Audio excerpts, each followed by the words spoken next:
Know that user authentication is critical to many services, and passwords are the main way to log into services. But passwords suffer from several issues. For example, passwords are usually short and they are non-random, and people use one password over and over again. So an attacker can build a dictionary of all possible passwords and try to log in with one of those passwords. So try an online guessing. To provide some level of security against that, some TFA, two-factor authentication protocols, have been introduced. For example, I use one of them here to log into my Gmail account. When I log in, I enter my username and my password, and when I say sign in, it asks for a code that I get the code from my device. It's usually typically a 6-digit code that I need to read from here and enter here, and after that I can log into my service. So now security is increased because the attacker needs to know the password as well as this code, but still the password is stored on the server side, just as before. It's still the hash of the password that is stored on the device, on the server. So an attacker can get into the server this time and try to guess the passwords over there. To secure against that, we introduced another method of TFA, two-factor authentication, that we store some part of the secret on the device and some part of this secret on the server.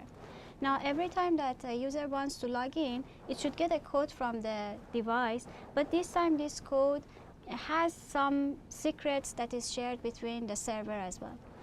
And right as you see here, a code is generated every 30 seconds, and it's based on the time of the day. So if I change the time of the day to something in future, the user can get codes for the future, the attacker. So if I leave it here and go for lunch, when I come back, the attacker can get future codes and can log in. To resist against this kind of attack, we introduced challenge and response. So it's not based on the time only. Every time that the user wants to log in, it gets a challenge from the server and it sends the code based on the challenge. And this channel between the client and the device needs to be effective. So the more this bandwidth is between the client and the device, the more secure our service is. Right here, again, if we look at here, it's a 6-digit code. If I increase it to a, let's say, 16-digit, the security is increased. So what I do is first I show an example of how we do it with 6-digit, that the user needs to capture the challenge and enter the response back to the server. And then I show another method which the channel between the device and the client is increased to 16-digit, and it doesn't need any interaction. Like every time I do not need to look up the phone and get this and type it. It just automatically transfers the code. Okay, so let's look at this. I enter my username and I enter my password, and it asks for a verification code. I open the application on the phone and scan it. When I scan it, in a few seconds, less than 1 second, it gives me a code based on this challenge and not based on the time. And I enter this code, and then I press login and I log into the server.